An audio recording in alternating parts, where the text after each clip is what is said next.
ever hear the expression that, oh, such a difference between night and day? I observe the nighttime and the moonlight as something absolutely exquisite. When you have moonlight, do you realize that you can have a moon shadow? You can walk at night. We think only during the daytime the sun casts a shadow, but so does the moon. The moon shadows are gorgeous. You can sometimes read by the moonlight. And if any of you saw Moonstruck, this one particular scene where Carmen, her husband, goes to the window and he looks outside and he says to her, "Look at the moon, how full and beautiful it is." And there's this pot-bellied, hairy-armed man in a t-shirt, and she looks at him and she says, "Oh, Carmen, you look so handsome in the moonlight."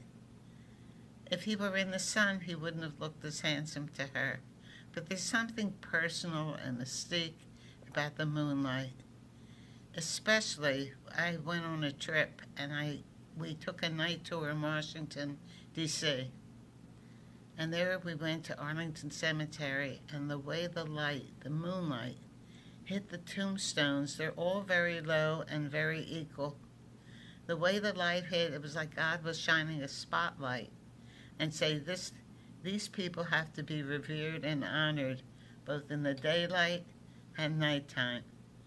And it takes on a beautiful, beautiful meaning. Some kids are afraid of the dark. It's really not dark. The minute the moon shines, it takes on a different picture, and it's very, very touching. I just wondered, do you look at the moon? Do you look at the different phases? And did you ever walk and cast your own shadow in the moonlight? And there's so many moon songs. So get acquainted with them. Look at the moon. And at least you can't look up in the sun, but you can look up at the moon. So the moon embraces you and it comforts you. And if you're lucky enough to have the moon shine in your bedroom window, that's a gift that God's giving to you.